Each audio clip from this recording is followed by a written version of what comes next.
जय मिथिला जय मैथिली सबगोटा के प्रणाम करै छी। चलू आइ पत्ता गोभी के कोफ्ता बनबै छी। तऽ पत्ता गोभी मिही से धो के काटि लेलहुँ हँ। ओहिमे कनी नमक डालि दै छियै आ नमक डालि कऽ ने एकरा कनी काल मिला कऽ छोड़ि दै छियै झाँपि कऽ 5 मिनट करीब। जे जते एकर बेसी पानी एक्स्ट्रा पानी रहै छै ने पत्ता गोभीमे, एकर अपनो पानी होइ छै ने, तऽ ई सबटा छोड़ि दै छै। देखै छियै निचोड़ै छियै तऽ पानि गड़ै छै। तऽ एकरा बढ़िआँसँ निचोड़ि लै छी। देखियौ कते पानि निकललैए।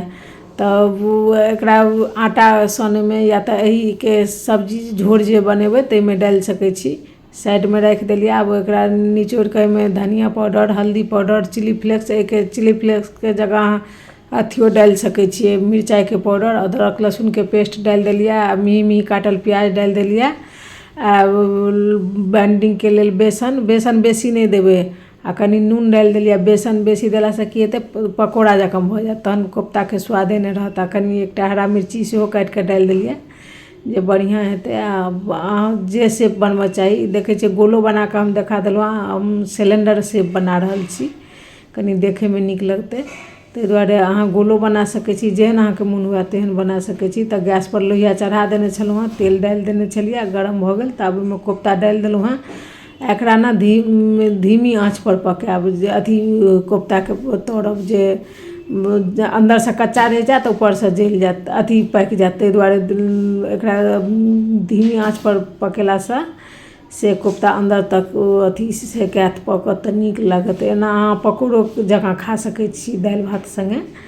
तऽ अहाँके जे इच्छा चाही सङ्गे। तऽ देखियौ हम तऽ कोफ्ता तलि कऽ राखि लेलहुँ हँ। एम्हर प्याज 2टा मीडियम साइज, अदरक लहसुन आर धनिया पातके डाँट से लऽ लेलहुँ हँ। एकरा धनिया पातके डाँट देलासँ ने बहुत बढ़िआँ स्वाद हैत कोफ्ताके झोरके। अहाँ दऽ कऽ ट्राइ करबै, बहुत बढ़िआँ बनत।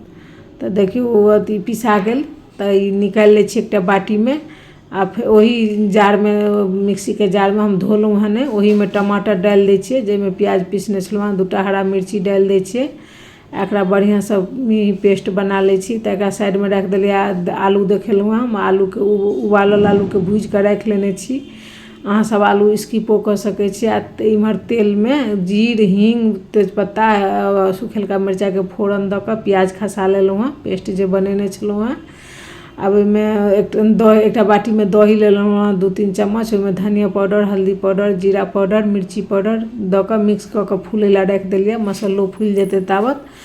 प्याज भुजा गेल तऽ टमाटरके जे पेस्ट छलै से डालि देलहुँ हँ। एकरा कनि काल भूजि लेलहुँ हँ। ताहिके बाद ई जे मसालाके घोल बनेने छलहुँ हँ, तऽ एकरा एकदम गैसके कम कऽ देबै, नहि तऽ दही फाटि जाइ छै। आ नमक जाबत भुजायत नहि ताबत नमक नहि डालबै, नहि तऽ दही फाटि जाइ छै। जहन चारू भागसँ तेल छोड़ऽ लागत तखन ओहिमे नमक डालबै, तब दही फटै नहि छै। एहिके स्वाद अनुसार नमक डालि कऽ झाँपि देलियै। आ झोर बड़कऽ लागल तऽ एहिमे कनि गरम मसाला डालि देलियै। आब आलू जे भूजि कऽ हम रखने छी सेहो डालि दै छियै। अहाँ चाही तऽ आलू नहियो डालि सकै छियै। हम बच्चासभ दुआरे आलू डाललियै, बिना आलूके बच्चासभ नहि खाइ छै, ताहि दुआरे। तऽ देखियौ कतेक सुन्दर कोफ्ता बनि कऽ तैयार अछि। अहूँसभ जरूर सभ बनायब, रोटी पराठा सभके साथमे बहुत अच्छा लागत। वीडियो नीक लागत तऽ लाइक सब्सक्राइब